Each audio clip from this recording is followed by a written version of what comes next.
अस्सलाम वालेकुम मेरे प्यारे बच्चों। आज जो है हम है ना वाक्य भेद इस ग्रामर के लेसन के बारे में हम जानकारी देखने वाले हैं। पिछले मतलब लास्ट लेक्चर में हमने निर्माणों के पावन युग में इस कविता के बारे में जानकारी देखा था। देखिए हमारा जो फर्स्ट सेमेस्टर का सिलेबस था लेसन का है ना, अभी पूरे लेसन पोएम पूरे ख़त्म हो चुके हैं है ना। निर्माणों के पावन युग तक का फर्स्ट सेमेस्टर का सिलेबस हमारा कंप्लीट हो चुका है। अब हमें जो है ग्रामर के बारे में देखना है। अब ये वाक्य भेद जो लेसन है, ये लेसन हमारी 9th की सिलेबस में 2 मार्क्स के लिए है। कितने मार्क्स के लिए? 2 मार्क्स के लिए है। इसे हमारे प्रश्न पत्र में क्वेश्चन नंबर 4 में ग्रामर आएगा वाक्य भेद है ना। तो ये वाक्य भेद जो है 2 मार्क्स के लिए पूछा जाएगा। इसकी भी हमें आज तैयारी करना है। अभी ग्रामर में देखो हमारा काल का लेसन हो चुका है। आज ये दूसरा लेसन है वाक्य भेद। समानार्थी शब्द, विरुद्धार्थी शब्द और मुहावरे, ये भी ग्रामर हमारा कंप्लीट हो चुका है।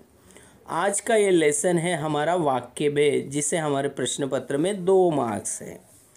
अभी देखो वाक्य किसे कहते हैं। सबसे पहले जो है वाक्य हम किसे कहते हैं।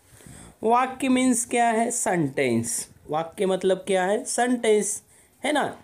एक सीधा सरल सेंटेंस, उसे हम कहते हैं वाक्य। अब ये वाक्य के भेद क्या है ना। वाक्य किस तरह से होते हैं? भेद मतलब है ना प्रकार। भेद मतलब क्या है? प्रकार। तो ये सेंटेंस के प्रकार क्या होते हैं, इसके बारे में आज हमें जानकारी देखना है। तो वाक्य के प्रकार जो है 2 है। देखिए अभी ये डायग्राम देखिए, आप डायग्राम के ऊपर देखो कैसे लिखा है वाक्य के प्रकार है ना। अब वाक्य के प्रकार 2 लिखे हैं। देखो सबसे पहले देखो ये अपना लेफ्ट साइड में देखिए, रचना की दृष्टि से। पहला प्रकार क्या है? रचना की दृष्टि से। दूसरा भेद अर्थ की दृष्टि से है ना।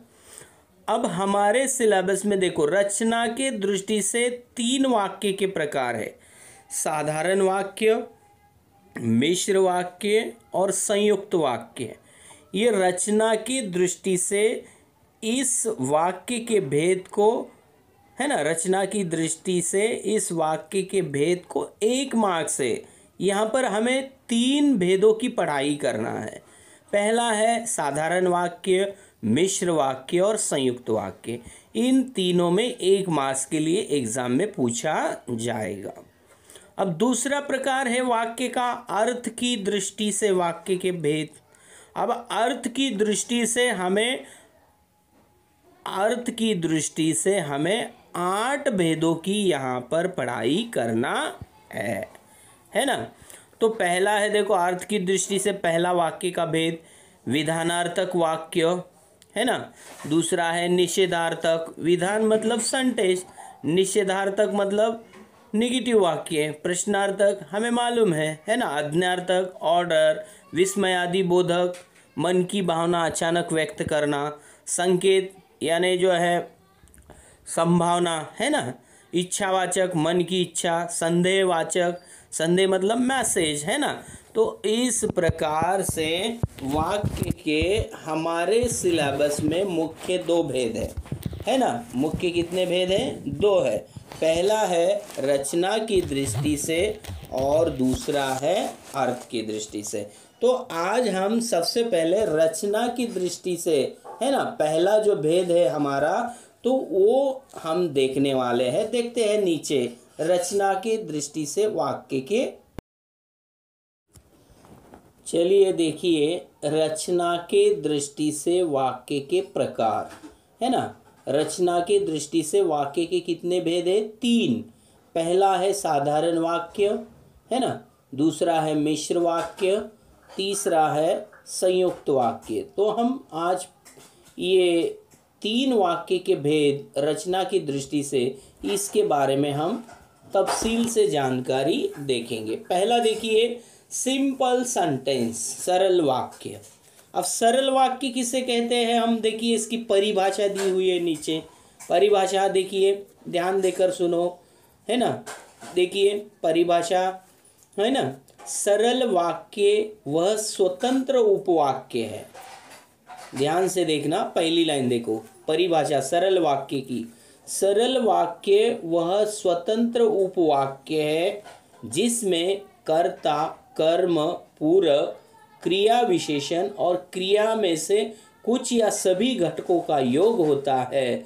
इसमें एक ही क्रिया होती है। दूसरे शब्दों में इसमें एक कर्ता तथा एक क्रिया होती है। समझ में आई परिभाषा? सरल अर्थ में इसे बताया जाए।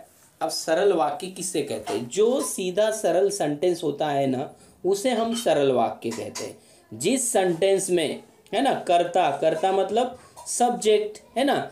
जो सेंटेंस में कर्ता होता है, कर्म, काम, है ना, क्रिया, वर्क, है ना, क्रिया, वर्क, काम, है ना। सरल वाक्य किसे कहते हैं? जिस सेंटेंस में कर्ता, कर्म और क्रिया होती है ना, या क्रिया विशेषण होता है, उसे हम कहते हैं सरल वाक्य, है ना।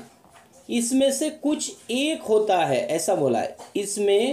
इसमें से एक ही क्रिया होती है। मतलब देखो, या तो सेंटेंस में कर्ता होता है, कर्म होता है, पूरक होता है, या क्रिया विशेषण होता है, या क्रिया होती है। इसमें से कोई एक सेंटेंस में हो तो उसे हम सरल वाक्य कहते हैं। या तो सभी हो, या तो सब सेंटेंस में कर्ता भी हो, कर्म भी हो, पूरक भी हो, या क्रिया भी हो, विशेषण भी हो, तो उसे हम सरल वाक्य कहते हैं।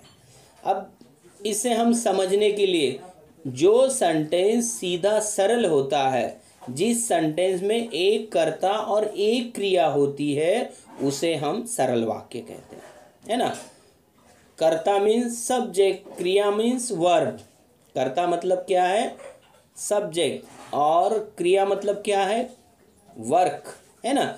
जिस सेंटेंस में क्रिया या सब्जेक्ट होता है, उसे हम सरल वाक्य कहते हैं। समझने के लिए देखो, जैसे नीचे एग्जाम्पल दिए, देखो आप एग्जाम्पल समझेंगे तो आपके समझ में आएगा सरल वाक्य किसे कहते हैं। आयुष्य पढ़ रहा है, पहला सेंटेंस देखो। आयुष्य क्या है? सब्जेक्ट है। पढ़ रहा है, पढ़ना क्या है? उसकी क्रिया है। यानी जो सेंटेंस में एक कर्ता या क्रिया होती है, उसे हम सरल वाक्य कहते हैं। जो सेंटेंस सीधा सरल होता है, सिंपल वाक्य होता है, उसे हम सरल वाक्य कहते हैं, है ना। दूसरा सेंटेंस देखो, आयुष्य पुस्तक पढ़ रहा है, बिल्कुल सीधा सरल सेंटेंस है ना। आयुष्य का बड़ा भाई सिनेमा देख रहा है। तीसरा सेंटेंस, वे वहाँ सो गए हैं, है ना। तो ये सेंटेंस आप अगर समझेंगे तो आपके समझ में आया होगा सरल वाक्य किसे कहते हैं। फिर से एक बार देखिए, जो सेंटेंस सीधा सरल होता है उसे हम सरल वाक्य कहते हैं। या जिस सेंटेंस में एक कर्ता या क्रिया होती है, या कर्म होता है, या विशेषण होता है, और लेकिन वो सेंटेंस सीधा सरल होता है, उसे हम कहते हैं सरल वाक्य। यहाँ उक्त वाक्यों में एक ही क्रिया है, यानी जो दिए गए वाक्यों में, उक्त वाक्यों में मतलब दिए गए एग्जाम्पल में एक ही क्रिया है। अलग अलग वाक्यों में अलग अलग घटक है ना। देखो, आयुष्य पढ़ रहा है, यहाँ पर कर्ता और क्रिया है। आयुष्य पुस्तक पढ़ रहा है, कर्ता, कर्म और क्रिया है ना। पुस्तक, कर्म, वो, है ना। इस प्रकार से समझ में आया आपके? ये जो रचना के दृष्टि से जो हमारा ग्रामर का ये जो पहला भेद है, वाक्य भेद का पहला भेद, रचना की दृष्टि से वाक्य के प्रकार, उसमें का ये जो सरल वाक्य है, यहाँ पर कंप्लीट हो चुका है। दूसरा है संयुक्त वाक्य, इसे हम कंपाउंड सेंटेंस कहते हैं। दो अलग अलग छोटे वाक्यों को जोड़ने वाले समुच्चय बोधक अवयव को, है ना, उसे हम संयुक्त वाक्य कहते हैं। संयुक्त मतलब क्या है? अलग अलग, दो अलग अलग सेंटेंस को जोड़ने वाले, है ना, दो सेंटेंस को जोड़ने वाले समुच्चय बोधक अवयव को हम क्या कहते हैं? संयुक्त वाक्य। अब इसकी परिभाषा देखो। संयुक्त वाक्य में दो या दो अधिक उपवाक्य स्वतंत्र रूप से किसी योजक समुच्चय बोधक पद से जुड़े रहते हैं। उपवाक्यों में समानाधिकरण संबंध होता है। स्वतंत्र उपवाक्य भी पूर्ण अर्थ का बोध कराने में समर्थ होते हैं। अभी देखिए ये परिभाषा है। सबसे आसान भाषा में मैं आपको समझाता हूँ। दो अलग अलग सेंटेंस को जोड़ने वाले अविकारी शब्द, अब नीचे दिए गए हैं, देखो अविकारी शब्द, इसमें उपवाक्य आपस में योजक पद। योजक पद मतलब अविकारी शब्द, समुच्चय बोधक के अविकारी शब्द। जैसे देखो किंतु, लेकिन, पर, इसलिए, या, अथवा, तथा, और, आदि, परंतु, है ना, बल्कि, ताकि, अगर, मगर, ऐसे जो हमने 8th स्टैंडर्ड में पढ़ा है, ये अव्यय के भेद में पढ़ा है। अव्यय के भेद 4 है ना, क्रिया विशेषण अव्यय, संबंध सूचक अव्यय, विस्मयादि बोधक अव्यय, संबंध सूचक अव्यय, है ना। ये हमने जो है ये अव्यय के 4 भेद पढ़े हैं। इसमें समुच्चय बोधक अव्यय हमने पिछले लास्ट ईयर में पढ़ा है। तो दो अलग अलग शब्दों को जोड़ने के लिए जिस समुच्चय बोधक अव्यय का उपयोग किया जाता है उसे हम कहते हैं संयुक्त वाक्य, है ना। सीधा सरल, है ना, दो सीधे सरल वाक्य होते हैं। दो सीधे सरल वाक्यों को जोड़ने के लिए समुच्चय बोधक अव्यय का उपयोग किया जाता है, उसे हम कहते हैं संयुक्त वाक्य। जैसे देखो संयुक्त वाक्य के एग्जाम्पल देखने के बाद आपके तुरंत समझ में आ जाएगा। देखो पहला एग्जाम्पल, मेरे पिताजी आ रहे हैं, एक अर्थपूर्ण सेंटेंस है यहाँ पर। आप देखो जोड़ा किसने है? और भाई इंतजार कर रहे हैं, यानी दो अलग अलग सेंटेंस है यहाँ पर। मेरे पिताजी आ रहे हैं एक सेंटेंस है, अर्थपूर्ण सेंटेंस है। दूसरा सेंटेंस देखो, भाई इंतजार कर रहे हैं, वो अलग सेंटेंस है। इन दोनों सेंटेंस को जोड़ा किसने? देखो बीच में और, तो इसीलिए ये क्या है? संयुक्त वाक्य है। संयुक्त वाक्य किसे कहते? समझ में आया? दो अलग अलग सेंटेंस को जोड़ने वाले अविकारी शब्द। अविकारी शब्द कौन से? जैसे और, किंतु, परंतु, लेकिन, इसलिए, तथा, अगर, मगर, अथवा, वा, है ना, पर, ये सब सेंटेंस अविकारी समुच्चय बोधक अव्यय है ना। इसे हम क्या कहते हैं? किंतु, लेकिन, पर, इसलिए, अथवा, तथा, ये सब क्या है? समुच्चय बोधक अव्यय है। इन समुच्चय बोधक अव्ययों से दो अलग अलग सेंटेंस जोड़े जाते हैं, उसे हम कहते हैं संयुक्त वाक्य। दूसरा एग्जाम्पल देखो, अंदर जाकर कुर्सियों पर बैठिए और बातें कीजिए। देखो यहाँ पर दो सेंटेंस है अलग अलग। अंदर जाकर कुर्सियों पर बैठिए और बातें कीजिए। अंदर कुर्सी पर बैठना है और बातें कीजिए। बातें कीजिए अलग सेंटेंस है ना। वे घर आ गए हैं, देखो वे घर आ गए तीसरा सेंटेंस, किंतु थोड़ी देर ही रुकेंगे। देखो वे घर आ गए हैं एक सेंटेंस है, दूसरा थोड़ी देर ही रुकेंगे दूसरा सेंटेंस है। जोड़ा किसने है? किंतु, इसीलिए क्या हो गया? संयुक्त वाक्य। चौथा सेंटेंस देखो, मोहन की शैक्षिक योग्यता स्थानक है, पहला सेंटेंस, या स्नातकोत्तर, है ना। पांचवा सेंटेंस देखो, राम दिल्ली जाएगा अथवा शाम वहां से आएगा। अब मैं एक सेंटेंस बताता हूं आपको। मैं घर गया और राधा घर से चली गई। मैं घर गया अलग सेंटेंस है, और राधा घर से चली गई दूसरा सेंटेंस है। राधा का घर से चले जाना और मेरा घर चले जाना, मेरा घर चले जाना और राधा का घर से निकल जाना अलग अलग सेंटेंस है कि नहीं, इसीलिए हम इसे कहते हैं संयुक्त वाक्य। तो समझने के लिए आपको दो अलग अलग सेंटेंस को जोड़े जाने वाले समुच्चय बोधक अव्यय को हम क्या कहते हैं, संयुक्त वाक्य। और ये संयुक्त वाक्य समझने के लिए जिस सेंटेंस में किंतु, परंतु, इसलिए, या, अथवा, तथा आदि इन शब्दों का इस्तेमाल किया जाता है उसे हम कहते हैं संयुक्त वाक्य। ये हमारा रचना की दृष्टि से जो वाक्य के प्रकार है, ये दूसरा भेद यहाँ पर खत्म हो गया। अब देखते हैं हम तीसरा भेद। देखो मिश्र वाक्य है ना, मिश्र वाक्य ये रचना की दृष्टि से जो वाक्य के भेद है, ये वाक्य के भेद का ये आखिरी भेद। अब इसकी परिभाषा देखिए, जिस वाक्य में एक से अधिक उपवाक्य हो, जो किसी वैधिकरण योजक की यदि, अगर, तो भी, तथापि, इसीलिए आदि से जुड़े हो, इन उपवाक्यों में एक प्रधान उपवाक्य अन्य उपवाक्य गौण हो, अर्थात प्रधान उपवाक्य पर निर्भर हो, उसे हम मिश्र वाक्य कहते हैं। गौण वाक्य को ही आश्रित उपवाक्य ही कहते हैं। देखो ये परिभाषा का सरल अर्थ ये है। अब मिश्र वाक्य किसे कहते हैं, मैं आसान भाषा में मैं आपको समझाता हूँ। क्या होता है, एक सेंटेंस होता है, दो सेंटेंस होते हैं वाक्य में। एक सेंटेंस मुख्य होता है, एक सेंटेंस मुख्य होता है, उस मुख्य सेंटेंस पर दूसरा सेंटेंस डिपेंड होता है, उसे हम मिश्र वाक्य कहते हैं। मिश्र वाक्य किसे कहते हैं, आसान भाषा में। परिभाषा हमने पढ़ ली, उसका सरल अर्थ परिभाषा का आसान भाषा में मैं आपको समझाता हूँ। मिश्र वाक्य किसे कहते हैं हम, पहला वाक्य मुख्य होता है, उसे हम, है ना, उसे हम प्रधान उपवाक्य कहते हैं। यानी मेन वाक्य जो होता है उसे प्रधान वाक्य कहते हैं। जो वाक्य मुख्य होता है उसे प्रधान वाक्य कहते हैं, है ना।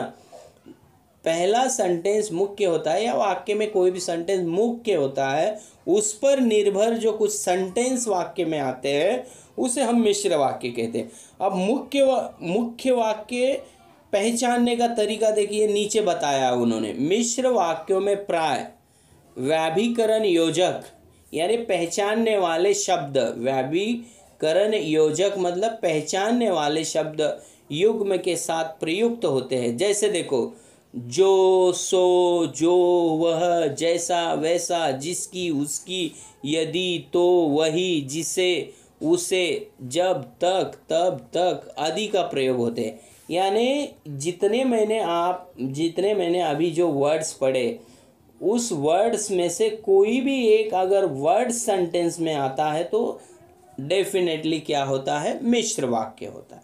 जैसे देखो, आपके समझ में आएगा। जैसे हम एग्जाम्पल देखेंगे तो आपके तुरंत समझ में आएगा।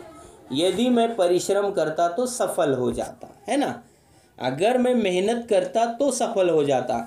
यदि मैं परिश्रम करता, ये मुख्य वाक्य है, तो सफल हो जाता, तो सफल हो जाता। ये जो सेंटेंस है पहले वाक्य पर डिपेंड है, इसीलिए इसे हम क्या कहते हैं, मिश्र वाक्य। दूसरा सेंटेंस देखो, वह जब स्टेशन पर पहुंचा तब मैं उससे मिला। देखो पहला वाक्य मुख्य है, वह जब स्टेशन पर पहुंचा, यानी वो स्टेशन पर आया तब मैं उसे मिला, है ना, तब मैं उसे मिला, ये डिपेंड वाक्य है। यदि आप नहीं जाते हो तो मत बोलो, है ना। उस पुस्तक को दीजिए, चौथा वाक्य देखो, उस पुस्तक को दीजिए जिसके लेखक शुक्ल जी है, यानी वो उस पुस्तक को दीजिए, पहला वाक्य है। अब जिसके लेखक शुक्ल जी है, ये दूसरा वाक्य, गौण वाक्य कहते हैं इसे। यानी जिस वाक्य पर डिपेंड होता है उसे गौण वाक्य कहते हैं, है ना।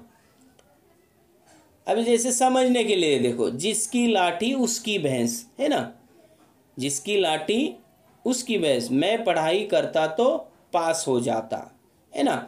यानी डिपेंड वाक्य, मुख्य वाक्य पर जो डिपेंड वाक्य आते हैं उसे हम मिश्र वाक्य कहते हैं। समझ में आया। तो इस प्रकार से हमारा यहाँ पर रचना की दृष्टि से जो वाक्य के 3 भेद है वो कंप्लीट हो चुके हैं। अब हम देखेंगे दूसरा भेद वाक्य का नेक्स्ट लेक्चर में, अर्थ की दृष्टि से वाक्य की क्या भेद है। तो देखो एग्जाम में जो है हमें किस तरह से पूछा जाता है, आपको सेंटेंस दिया जाता है। अब जैसे सरल वाक्य का सेंटेंस दिया जाएगा, आयुष्य पढ़ रहा है, ये सेंटेंस दिया जाएगा और नीचे आपको नोट नीचे पूछा जाएगा निम्नलिखित वाक्य का भेद पहचानिए। तो आपको मालूम है सरल वाक्य किसे कहते हैं। संयुक्त वाक्य का एक सेंटेंस दिया जाएगा, मेरे पिताजी आ रहे हैं और भाई इंतज़ार कर रहा है। तो आपको मालूम है संयुक्त वाक्य किसे कहते हैं, सरल वाक्य किसे कहते हैं, मिश्र वाक्य किसे कहते हैं, है ना। तीनों वाक्यों में से कोई एक सेंटेंस दिया जाएगा और आपको पहचानना होगा। सबसे आसान ये ग्रामर का हमारा पार्ट है जिससे 2 मार्क्स है। जैसे ही आपके एग्जाम में निगाहें चली जाएगी, जैसे क्वेश्चन पेपर देखेंगे और वाक्य का भेद का जो ग्रामर का पार्ट आप देखेंगे, उसके एग्जाम्पल देखते के साथ आपको समझ में आ जाएगा कि ये सरल वाक्य है, संयुक्त वाक्य है या मिश्र वाक्य है या अर्थ की दृष्टि से है। जैसे आपने पढ़ाई किया, जितनी आपकी पढ़ाई पावरफुल होगी उतना आपको ये ग्रामर का लेसन जो है आसान जाएगा। और सब ग्रामर के लेसन में हमारा ये वाक्य भेद जो लेसन है सबसे आसान लेसन है। तो नेक्स्ट लेक्चर में हम अर्थ की दृष्टि से वाक्य के भेद देखेंगे। अस्सलाम वालेकुम।